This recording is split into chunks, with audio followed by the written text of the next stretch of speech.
Merci parce que tu es présent ce soir.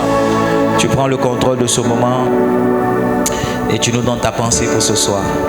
La parole que tu as pour nous, tu nous bénis avec.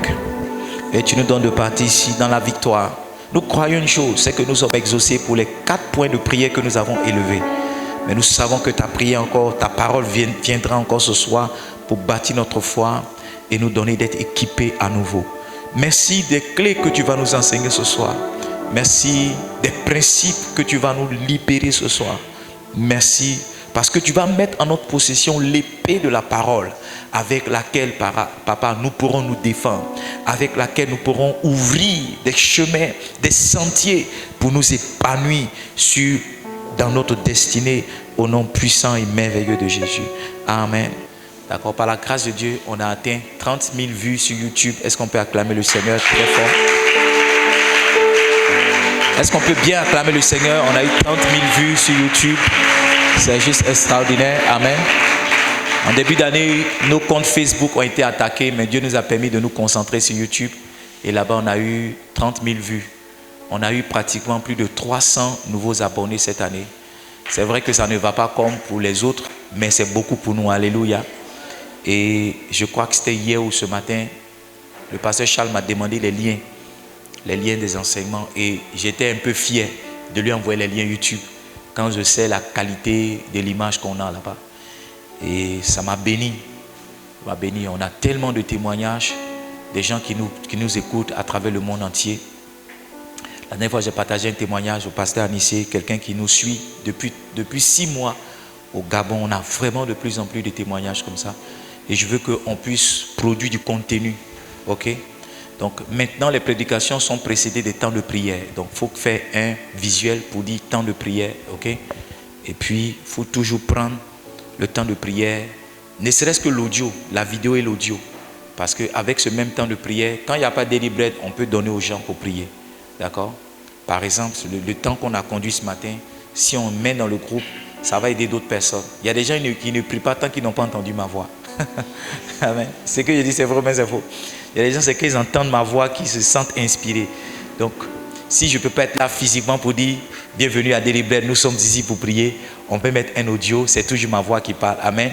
Ça va les inspirer, ça va les bénir. Donc, je veux que cela soit appliqué même à partir de ce soir. Alléluia.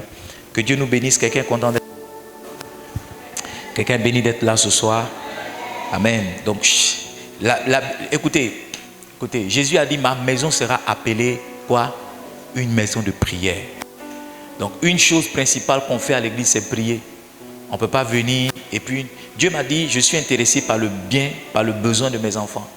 Et c'est pourquoi, avant la prédication, maintenant, nous avons des temps de prière pour que chacun de nous puisse exprimer son besoin à Dieu.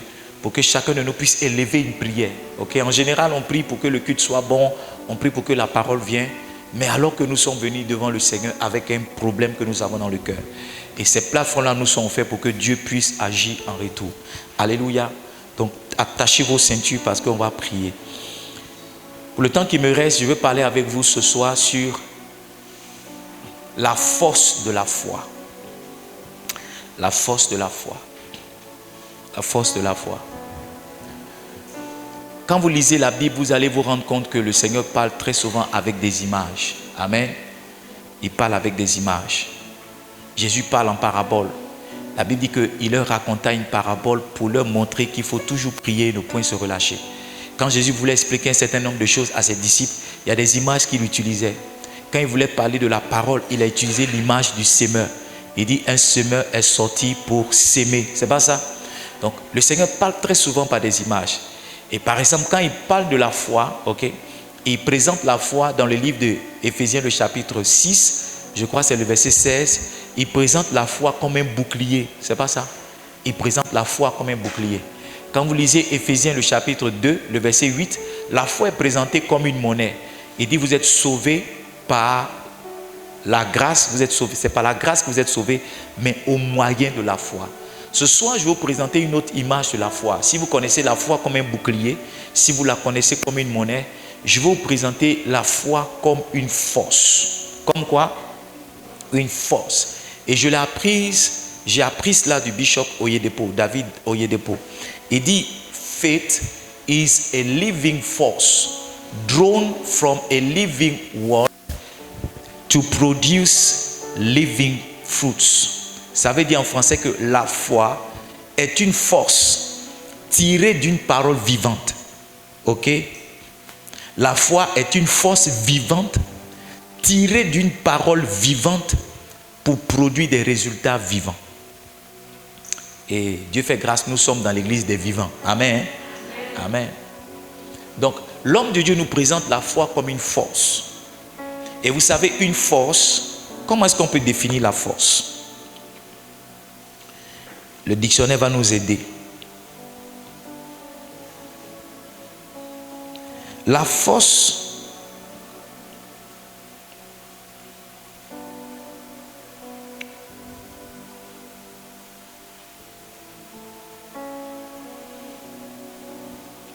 tu ne joues jamais.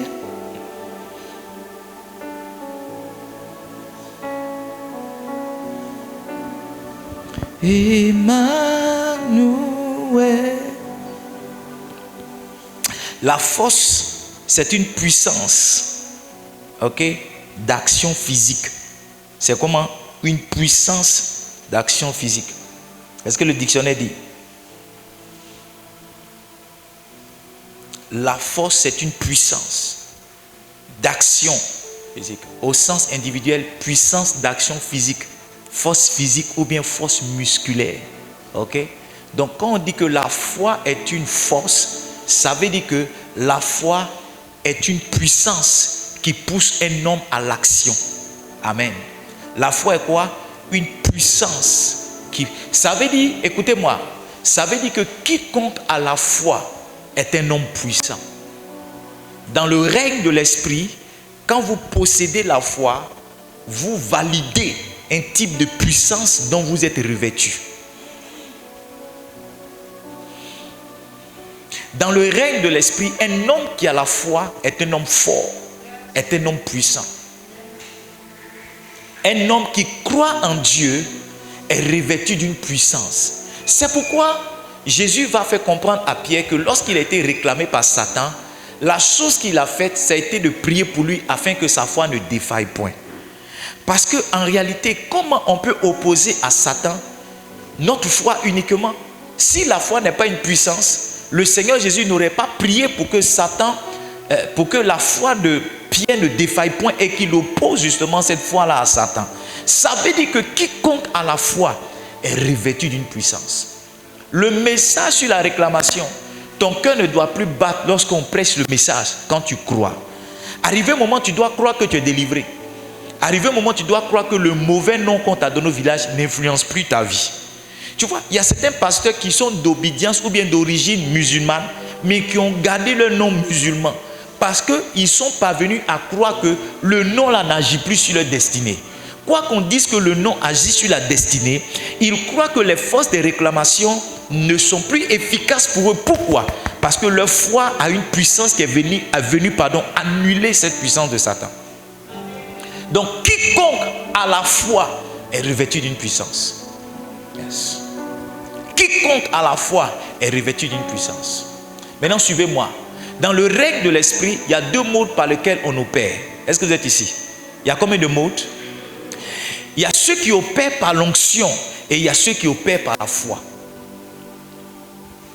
Ceux qui opèrent par l'onction parlent en langue. Ils ont des manifestations. Mais il y a des gens qui viennent calmement. Et puis, ils disent une chose, elle arrive. Donc, il y a le mode opérationnel ou bien le mode opératoire de l'onction. Et puis, il y a le mode opératoire aussi par la foi. Il y a des gens qui n'ont pas reçu de baptême du Saint-Esprit, qui ne parlent pas en langue, mais qui croient que Jésus est mort, ressuscité, et que ce qu'ils déclarent peut arriver. Et quand ils déclarent la chose arrive. Alors qu'il y en a d'autres qui, parce qu'ils ont été baptisés par l'Esprit, font des déclarations, mais font des impositions, des mêmes bien font certaines choses, mais ces choses-là arrivent parce qu'ils sont oints. Donc, on agit dans le règne de l'Esprit parce qu'on est oint ou bien parce qu'on croit. Ça veut dire que quiconque a la foi est aussi pareil comme quelqu'un qui a l'onction. Aide-moi à dire à quelqu'un, peut-être que tu n'as pas l'onction, mais bats-toi pour avoir la foi. Yes. Peut-être que tu n'as pas l'onction, Mais bats-toi pour avoir la foi. Si tu ne peux pas attraper l'onction, fais tout ce qui est en ton pouvoir pour ne pas laisser la foi. Parce que quiconque a la foi est aussi opérationnel dans l'esprit comme quelqu'un qui a l'onction. Il y a des gens qui n'ont rien vu venir, mais qui croient que une chose qui arrive ne va pas les toucher. Tu vois, quelqu'un va dire, oh, j'ai vu en 2024, c'est ceci, c'est cela. Donc par rapport à ça, je fais ci. Et puis il y a quelqu'un qui n'a rien vu. Mais lui, il croit que la Bible déclare que le sentier du juste est comme la lumière resplendissante. Ça veut dire qu'un enfant de Dieu doit aller de gloire en gloire. Donc il croit que son année 2024 sera meilleure à son année 2023. Il n'a eu aucune révélation, mais sa foi établit ça. Et ce qui arrive, c'est ce que sa foi a établi. Donc tu agis dans le règne de l'esprit, soit par l'onction, soit par la foi. Peut-être que tu ne parles pas en langue, mais tu peux quand même croire. Peut-être que tu ne vois pas, tu n'es pas un voyant, mais tu peux croire. C'est pourquoi quand un homme marche par la foi, il s'en fout de savoir ce qui arrive. Il croit que 1000 tomberont à son côté, 10 000 à sa droite, il ne sera point atteint. Les gens qui ne marchent pas par la foi ont toujours besoin de révélation. Mais les gens qui marchent par la foi sont assis sur quelque chose et ils pensent être indéboulonnables, indéracinables, inébranlables.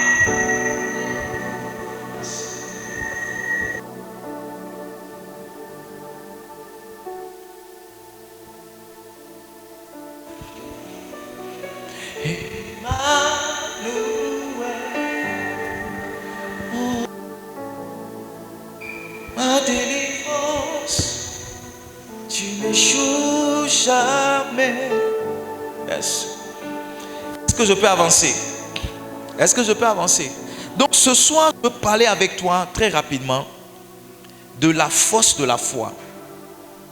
La vraie foi est une force premièrement qui pousse un homme à, il faut écrire, à penser différemment.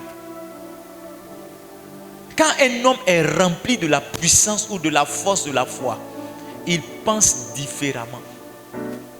Sa manière de penser est différente de la manière de penser des autres. Un homme imbu, rempli de foi, a une pensée différente. Yes. Par ta manière de penser, je peux savoir que tu as la foi ou pas. Regarde, si tu ne comprends pas, regarde. En Matthieu chapitre 8, le verset 5 au verset 10, la Bible nous parle du centenier. Avant le centenier, tout le monde pensait qu'il fallait toucher Jésus physiquement pour être guéri. Mais la foi du centenier l'a amené à penser différemment. Le centenier a pensé que Jésus peut dire un mot et son serviteur sera guéri.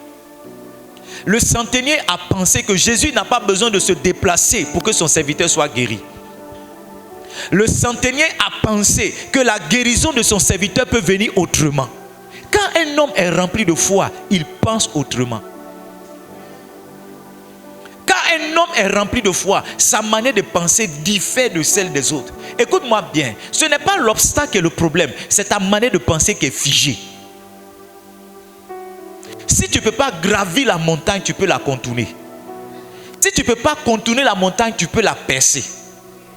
Tu vois, quand un homme n'a pas la foi, il a une seule manière de passer un problème. Pour lui, on lui a dit que quand la montagne est devant toi, il faut commander à la montagne de se déplacer. C'est pas ce qu'on lui a dit.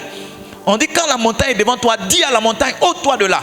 Et pendant qu'il dit ôte-toi de là, la montagne ne bouge pas. Il se dit que ça ne marche pas. Mais si tu as dit à la montagne, ôte-toi, que la montagne n'a pas bougé, pourquoi tu ne peux pas grimper la montagne? Si tu n'as pas les moyens de grimper la montagne, pourquoi tu ne peux pas transpercer la montagne et passer? Bon, si tu n'as pas aussi les moyens de transpercer la montagne, pourquoi tu ne peux pas simplement être patient pour contourner la montagne? Regarde, c'est la foi qui va te permettre de réfléchir autrement et d'envisager des solutions que les autres n'ont pas. Quand un homme a la foi, sa pensée n'est pas limitée. Sa pensée est en... Écoutez-moi bien, la pensée d'un homme qui a la foi est une pensée que j'ai envie de dire, une pensée de possibilité. Yes. Ah, papa, on a essayé, ça n'a pas marché. Tu n'as pas la foi. Papa, on a essayé comme ça n'a pas marché.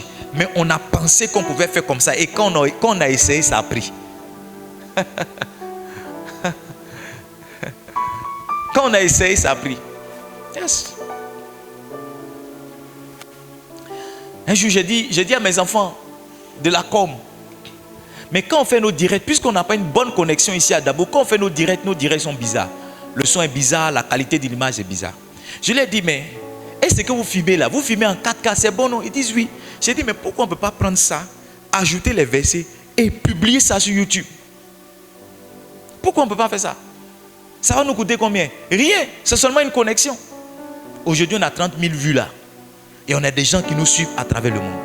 Quand un homme a la foi, il envisage des possibilités dans ses pensées. Mais quand un homme n'a pas la foi, sa pensée même ne s'élève pas. Ah papa, je suis allé taper, depuis la personne ne répond. Donc je suis revenu.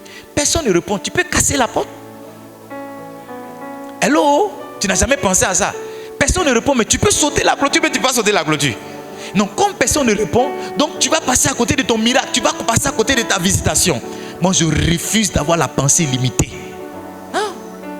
Quand un homme est un homme de foi, il est toujours en train de rechercher la solution. Il est toujours en train de rechercher la solution. Toujours.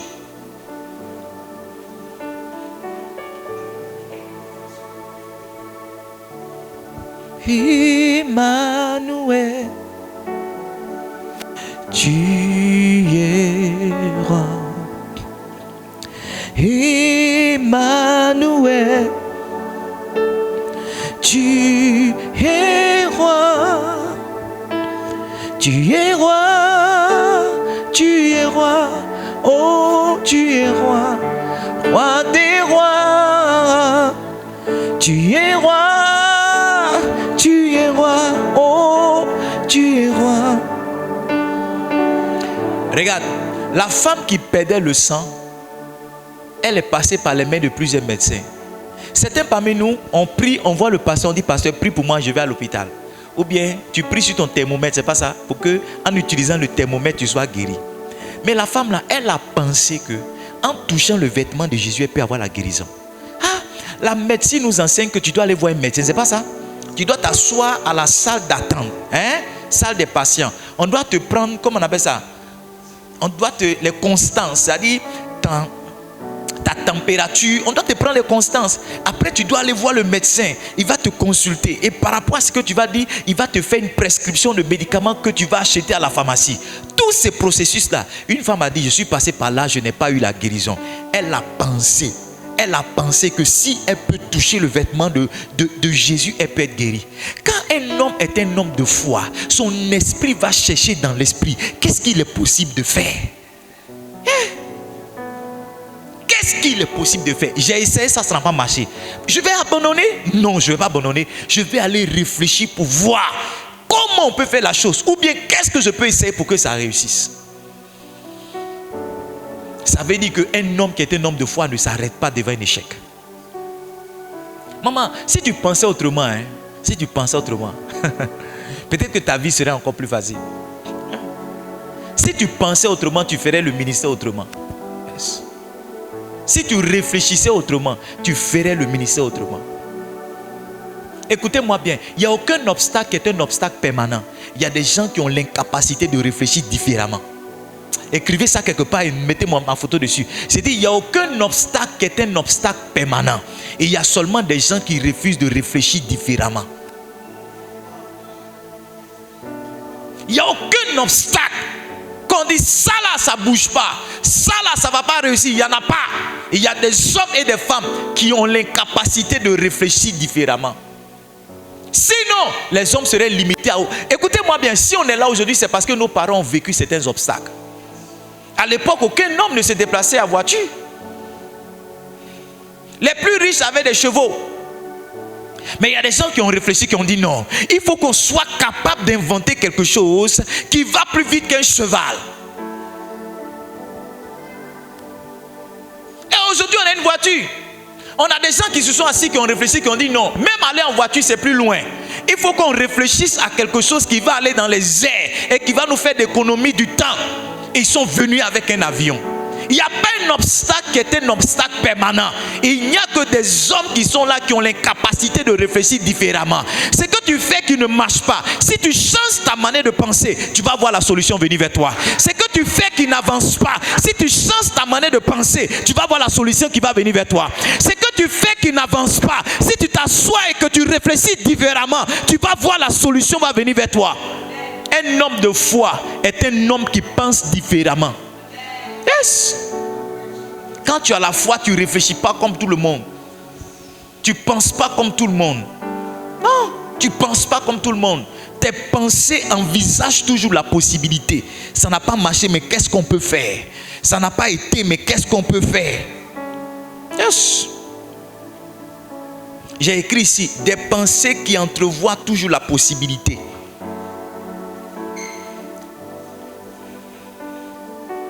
Toi, quand tu penses là, ça ne va pas marcher. On a déjà essayé. On a déjà fait. On a déjà tenté. L'autre l'a déjà fait pour voir. Ok, moi je vais essayer la manière de faire. I love it. Je vais essayer. Je vais essayer autre chose. Autre chose. Peut-être même si tu changes la manière de brancher les micros, peut-être qu'on aura un meilleur son. Hein?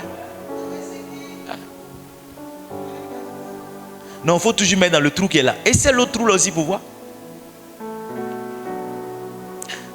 Peut-être que si tu t'arrêtes différemment sur la caméra, peut-être qu'on aura une meilleure image. Yeah. Écoutez-moi bien. Chaque fois, je veux faire les choses différemment. Yes. Il n'y a aucun obstacle qui est un obstacle permanent. Il n'y a que des hommes qui ne peuvent pas réfléchir différemment. Je vous dis la vérité. La différence entre les Africains, les Européens, les Américains, c'est la réflexion et la pensée. Yes. C'est à partir de là, largement, que la différence se fait. Si on peut réfléchir d'une certaine manière, il y a des résultats qu'on aura. Yes. À partir du moment où tu te fixes à l'esprit qu'il y a un type de ministère que tu ne peux pas avoir d'abord, tu ne l'auras jamais. Ton corps ne va pas aller dans le sens de chercher une solution, puisque tu as déjà pensé que c'est impossible. La chose que Dieu a faite en Europe, il peut la reproduire en Afrique. Est-ce que tu sais qu'avec un plan de maison, on peut reproduire la même maison partout sur la terre? Tu sais ça? Si j'ai un plan de maison qui a été bâti en Europe, je peux prendre le même plan là, reproduire la maison à Daboussi. C'est vrai ou bien c'est faux? C'est vrai ou bien c'est faux? Donc ce que Dieu a fait ailleurs, il peut le faire aussi chez toi. Peut-être que tu n'as pas le relief ou bien tu n'as pas le plateau qu'il faut. Mais si tu fais un remblayage, c'est comme ça on dit non? Tu remblais la terre, peut-être que tu vas avoir le niveau de terre qu'il faut. Mais si tu réfléchissais juste un peu, tu pensais un peu différemment. Est-ce que je peux avancer? Est-ce que je peux avancer? La force de la foi amène un homme à dire et à confesser. Je vous ai dit que la foi, c'est une force qui pousse un homme à l'action. La première chose qu'elle pousse l'homme à faire, c'est de penser différemment. La deuxième chose que la force de la foi pousse un homme à faire, c'est de confesser. Un homme de foi est un tchatcheur. Moi, je suis un vrai tchatcheur. Yes. Moi, je suis un tchatcheur. Hein? Il y a des choses quand je dis, moi-même après je me pose la question, sur quoi j'ai compté? Je vous assure. Si ma femme ne m'a pas repris dans la voiture avant qu'on arrive à la maison, moi-même quand j'arrive, je dis, mais pasteur, tu comptes sur quoi? Un homme de foi est un tchatcheur. La foi se voit dans la qualité de ta confession. Maintenant, regarde, le type de confession qu'un homme de foi a, ce sont des confessions positives. Il est toujours en train de dire que ça va réussir, ça va marcher, on va y arriver, on ne va pas échouer. Un homme de foi, ses confessions sont toujours positives. Écoutez-moi, oh, écoutez-moi bien, écoutez-moi bien. Beaucoup de personnes pensent que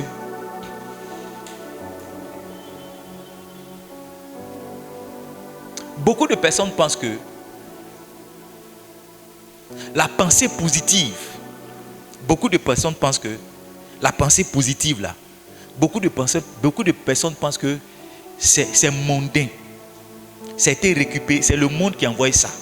Et aujourd'hui, quand les pasteurs parlent de pensée positive, on dit que ce sont les pasteurs qui sont Chanel. Ce sont des pasteurs qui... Je vous dis, il y a un monsieur qu'on appelle Vincent Norman Peace, je crois. Il a écrit le livre qu'on appelle La puissance de la pensée positive. En réalité, le titre, quand vous lisez ce livre, voyez-vous, beaucoup de personnes se limitent à la couverture d'un livre simplement pour faire des discours. Vincent Norman Peace, là, c'est un pasteur. C'est un quoi? Vincent Norman Peace, c'est un pasteur. Il a écrit un livre, normalement il devait écrire ça, la puissance de la foi. Mais il a dit s'il met la foi, il y a des personnes qui ne vont pas lire le livre. Donc il a mis un titre qui peut arranger tout le monde pour que les gens puissent lire. Mais quand vous ouvrez le livre là, ce n'est pas un livre de développement personnel. C'est un livre qui parle de foi. Parce qu'il amène les gens à confesser des versets bibliques. Il enseigne la Bible à travers ce livre. Et les gens du monde ont récupéré ça. Ils appliquent la pensée positive, ça marche. Pendant que les enfants de Dieu sont en train de se perdre. Et quand on parle de ces choses-là, il y en a qui disent non, non, non, vous avez envoyé les principes de coaching. Ça, c'est du coaching. Non! Ce sont des choses qui sont à la base biblique, les principes qui sont de Dieu. Un homme de foi, c'est un homme qui a des confessions positives. Il n'est jamais en train de dire oh, on est mort, on est foutu. Petite chose arrive, je suis foutu. Je suis mort en même temps. Prenez-moi. C'est-à-dire la première confession qui vient devant une mauvaise nouvelle. Oh, on est mort, on est mort. Cette fois-ci, c'est fini. En hébreu, on dit le siwekoué. C'est là on va. Je suis mort. Je suis mort. Il y a beaucoup de personnes qui se sont tuées avant Dieu. Je suis mort. Je suis foutu. Je suis mort. Cette fois-ci, c'est ma mort. C'est ma mort que tu veux. Non! Un homme de foi, il est toujours en train de faire des confessions. La force de la foi l'amène à dire des choses qui sont des choses positives. Si tu n'as pas de bonnes confessions, tu n'as pas de choses, il faut écouter ce message-là. Il faut tourner chaque verset que tu trouves dans la Bible en des confessions personnelles. Par exemple, tout à l'heure, on a lu quoi? Donne-moi Ésaïe chapitre 38, le verset 5. Je te montre comment tu peux faire. Si toi-même tu n'arrives pas à... Emmanuel. Tu vois, il dit 5, verset combien? Il dit verset 6.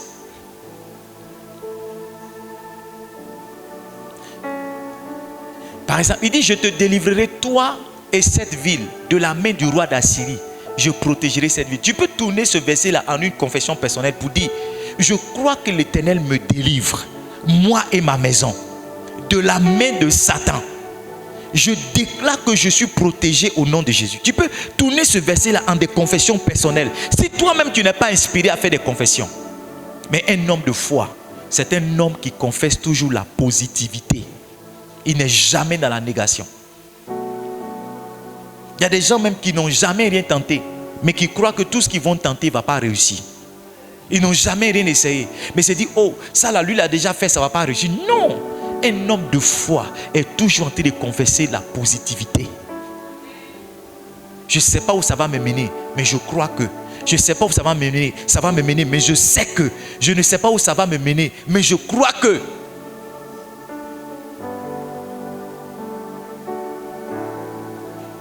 Je regarde autour de moi, il n'y a personne. À côté de moi, il n'y a personne. Je regarde derrière moi, il n'y a personne, si ce n'est toi Jésus. Yes. Je regarde derrière moi, il n'y a personne. Devant moi, il n'y a personne. Mais je sais que Jésus est là. Je sais que Jésus est là. Oh chérie, peut-être que c'est compliqué, peut-être que c'est difficile, mais Jésus est là. Et si Jésus est là, ça sera différent. Si Jésus est là, on ne sera pas laissé seul, on ne sera pas abandonné. Voici comment un homme de foi marche. Je vous dis la vérité, le problème des enfants de Dieu, c'est le manque de foi. Je suis pasteur et il y a des choses que je ne fais pas à certaines personnes parce que je réalise qu'elles n'ont pas la foi. Il y a des gens, même là, ce n'est même pas la peine de leur donner certaines instructions parce qu'elles ne croient pas. Elles ne croient pas en ton appel, elles ne croient pas en ce que tu vas dire, elles ne croient pas en Dieu. Quand elles viennent, il faut juste prier pour elles. Et puis quand elles vont, tu te mets à faire une autre prière pour que Dieu se révèle à elles. C'est-à-dire tu lui donnes un paracétamol. Je ne sais pas si tu as été dans les écoles comme ça où pour chaque maladie que tu as, on te donne un paracétamol. On te donne et puis tu lui donnes un paracétamol. Tu dis ma fille, que Dieu te fortifie, Dieu est toi. Et puis elle rentre. Maintenant, pendant qu'elle est en train de rentrer, c'est maintenant que tu intercèdes pour elle. Il y a certaines personnes même là, tu dois faire des actions prophétiques en leur absence. Parce que si tu fais l'action prophétique devant lui ou bien devant elle, elle va se perdre. Elle ne croit pas. Tu vas dire à quelqu'un qui est venu te voir au bureau, sors de mon bureau 7 fois et viens. Regardez comment vous m'avez regardé. Sors 7 fois, va dehors 7 fois et puis tu viens. Est-ce que Élisée n'a pas dit à Naaman de plonger 7 fois dans le Jourdain? Il n'a pas dit ça. Il n'a pas dit ça. Maintenant, regardez l'attitude de Naaman.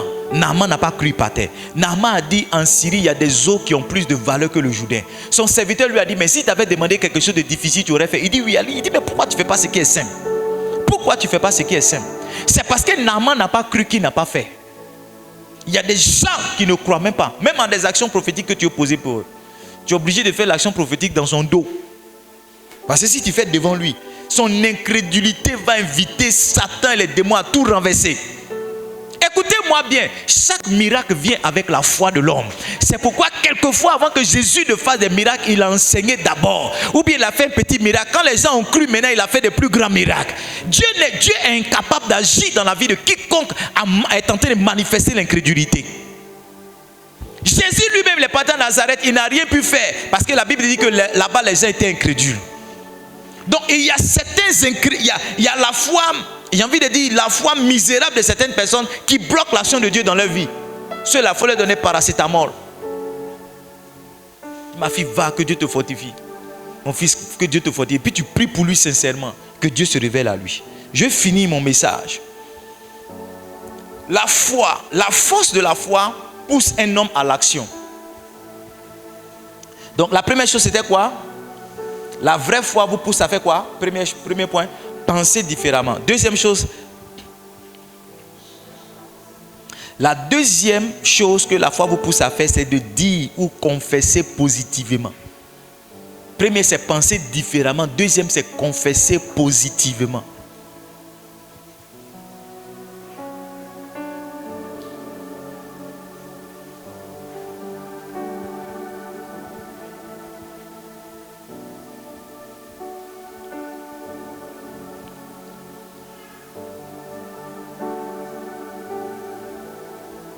Seigneur, dis un mot dans ma vie. Seigneur, dis un mot dans ma vie. La troisième chose que la foi vous pousse à faire, c'est l'action. Un homme qui est rempli de foi. Je ne sais pas s'il y a une force, si le ventre a déjà poussé. Mais quand le ventre pousse là, il te pousse à courir ou bien il te pousse à faire quoi? Hein? Quand la foi est derrière toi, je ne sais pas qui peut prendre. Monsieur Adou, viens, je vais t'embarrasser un peu.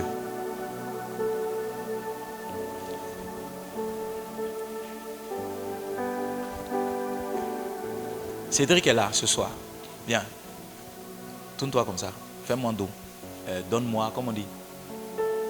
Donne mon dos, c'est ça? Donc, on suppose que je suis la foi. Dis avec moi la foi. Et je suis une force. D'accord? Maintenant, regardez. Si je le pousse, il est en mouvement, mais il n'est pas en mouvement. La force de la foi, c'est mon fils. La force de la foi pousse toujours un homme à l'action. Yes. Tu ne veux pas dire que tu as la foi et puis tu as les bras croisés. Quelle que soit la situation. Quand tu es un homme de foi, tu es toujours en train de bouger. Tu passes d'un objectif à un autre. Il y a des gens, si c'était eux là, on aurait eu 2 mois de vacances après la conférence de la foi. Si. Ils vont dire, papa, on a trop travaillé. Papa, passé ça, les venus, on a trop. Ils ne sont pas là. On a trop travaillé. On va se reposer en décembre et puis en janvier. On va revenir à l'église en masse. Il y a des gens comme ça. Ils travaillent pour 10 francs, ils se reposent pour 10 000. Ils travaillent pour 5 000, ils se reposent pour 100 000. Je vous assure, il y a certains de mes enfants, c'est le 31 vont apparaître. Quand ils vont dire, oh, papa, vraiment la conférence, c'était la conférence. La conférence, c'était trop fort. C'était trop fort. Un homme de foi, il est toujours en mouvement. Pendant qu'on est dans la conférence, même là, il donne l'objectif. Il dit, voici ce qu'on va faire après. Ou vous pensez que c'est fini. C'est maintenant, il se réveille et dit, ah, j'ai une nouvelle idée. Dieu vient de me donner un nouveau rêve. Dieu vient de me donner une nouvelle pensée. Moi, si tu comptes sur moi pour te reposer, tu es mort. Hein? Au moment où tu penses qu'on a trop fait, c'est maintenant les vrais projets arrivent. Yes. Amen ou amen pas. C'est ça un homme de foi. Un homme de foi, il est toujours en action. La foi peut pas t'amener à dormir. Jamais. Jamais. Jamais. Jamais. La Bible dit en Marc chapitre 10, vous lisez le verset 46 au verset 53. Elle parle ici de l'histoire de Bartimée. La Bible dit Bartimée a crié. Il a crié, un aveugle, il a crié. Donne-moi le passage s'il te plaît, Marc chapitre 10, on va lire à partir du verset 46.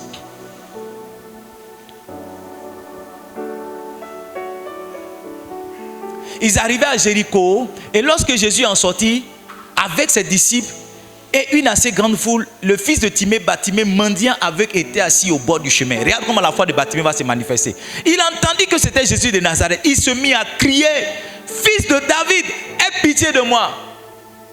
Next verse.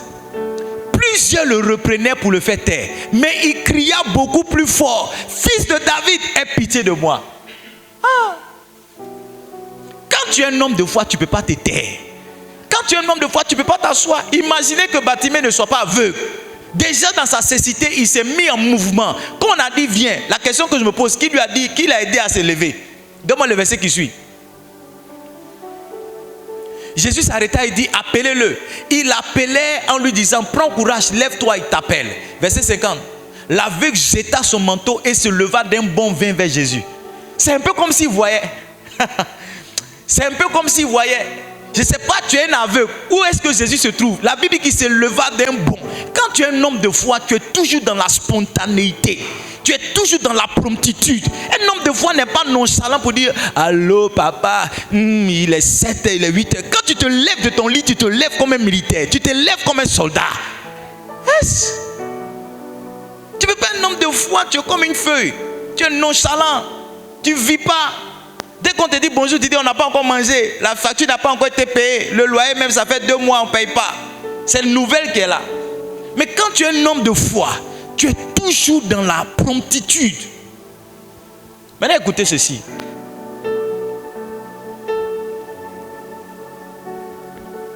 Écoutez ceci. Les actes que la foi vous pousse à poser sont des actes quelquefois inédits. Ça veut dire que ce sont des choses qu'on n'a jamais vues. Quand tu es un homme de foi, les actes que la force de la foi te pousse à poser, ce sont des actes inédits. Ce sont des actes qu'on n'a jamais vus. On n'a jamais vu. Ce sont des actes rares. Écoutez, la conférence de la foi, on l'a organisée après avoir organisé un programme de réveil. C'est-à-dire 2 semaines après avoir reçu un pasteur, on a reçu encore un autre pasteur. Le pasteur, même quand on recevait, même me posait des questions. Comment tu vas faire? Il a eu pitié de moi, il vous a partagé des enveloppes. Il s'est posé, mais comment tu vas faire?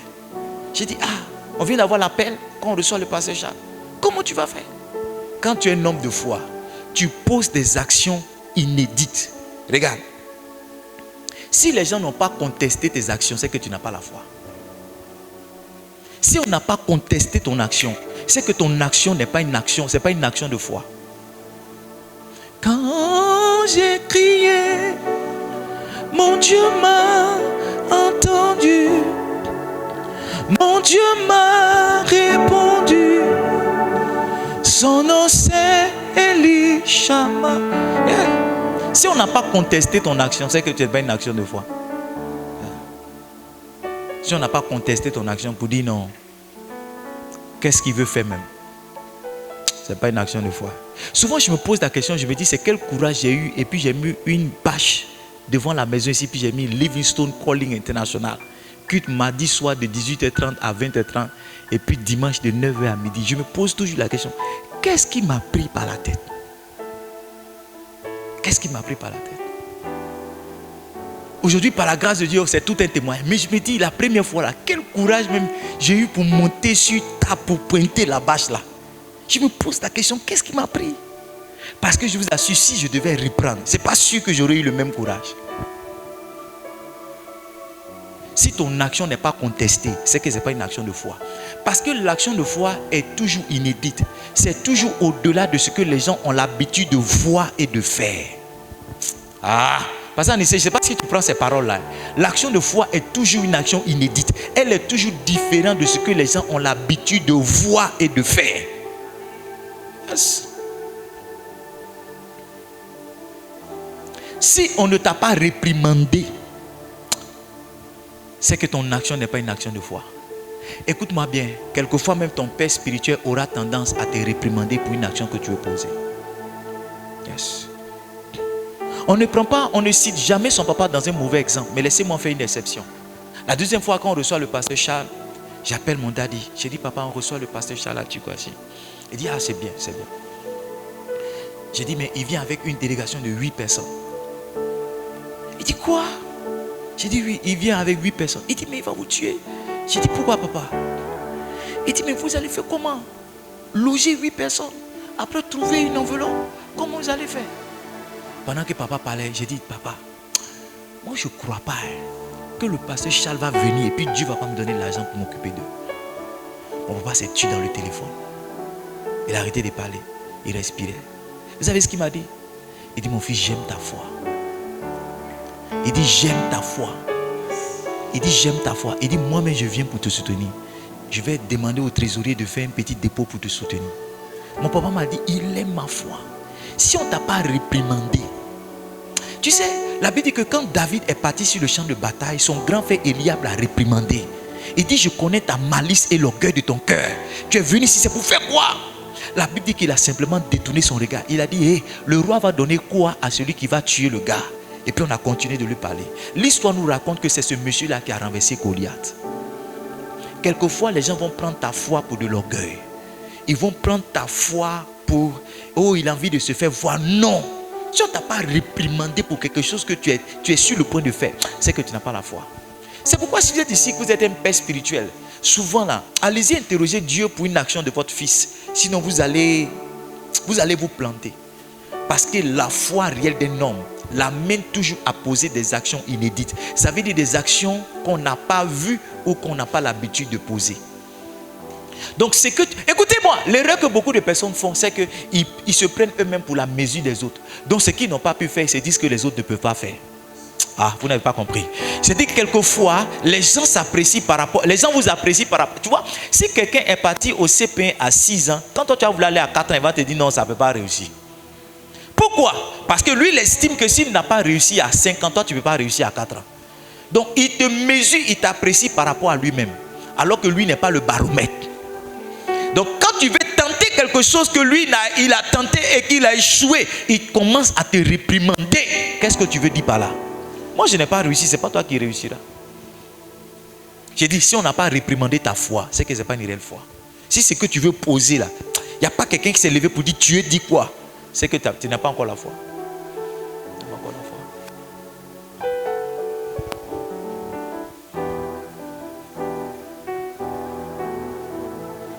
Est-ce que je peux terminer? Écoutez-moi bien. Si on ne s'est pas moqué, si on n'a pas sous-estimé votre action, c'est que ce n'est pas la foi qui vous a inspiré.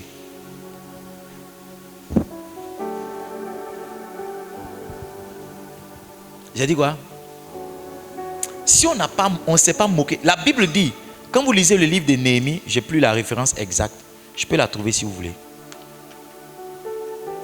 Néhémie, vous êtes ici?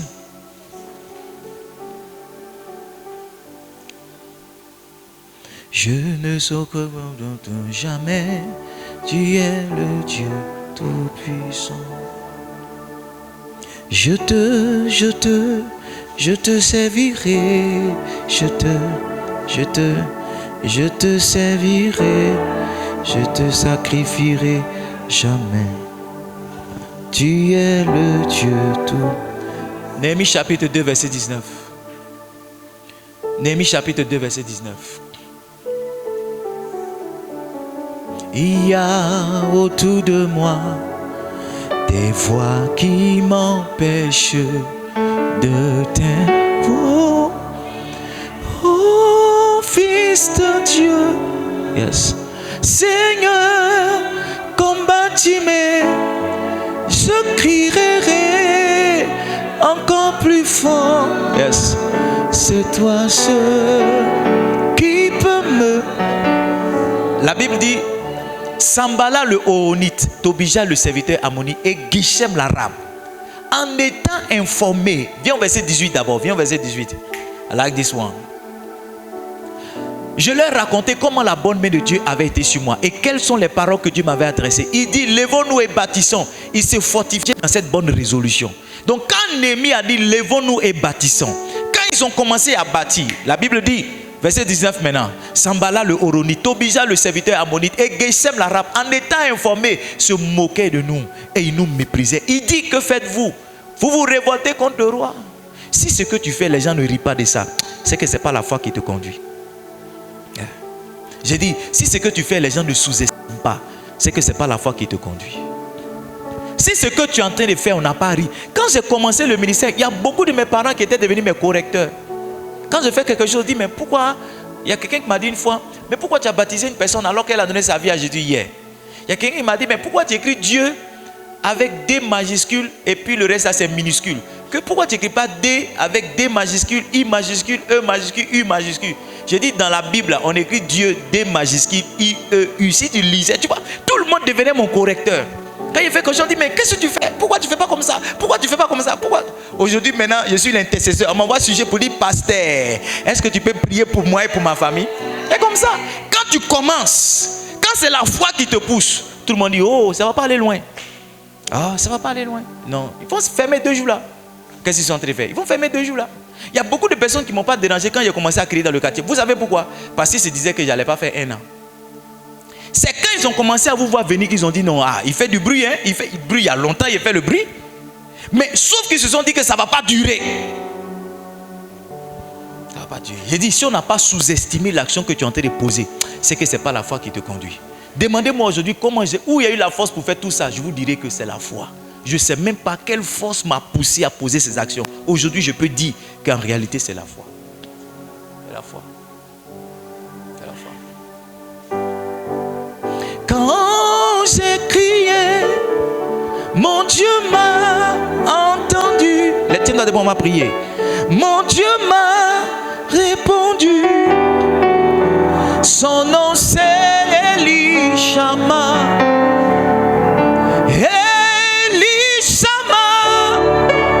Mon Dieu m'entend toujours. Mon Dieu répond toujours. Son nom c'est Elishama. Est-ce qu'on peut le dire encore? Elishama. Hey, mon Dieu. Hey, mon Dieu. Mon Dieu répond toujours. Son nom c'est Elishama. Est-ce que quelqu'un est prophétisable ce soir? Est-ce que quelqu'un est prophétisable ce soir? Mon fils joue encore. Tu la note. Je sens une prophétie pour quelqu'un. Ah, ma chanda dadado sibala. Lève la voix, commence à dire merci Jésus. Brandedo di gabarouche qui prenda la masunde le gabala. Yanta dadade si gabranda la masunde le gaba. Mantula capra si gabala bala. Le branda la gamasunda la gape. Yanta la gamasunde de du suka branda dadade.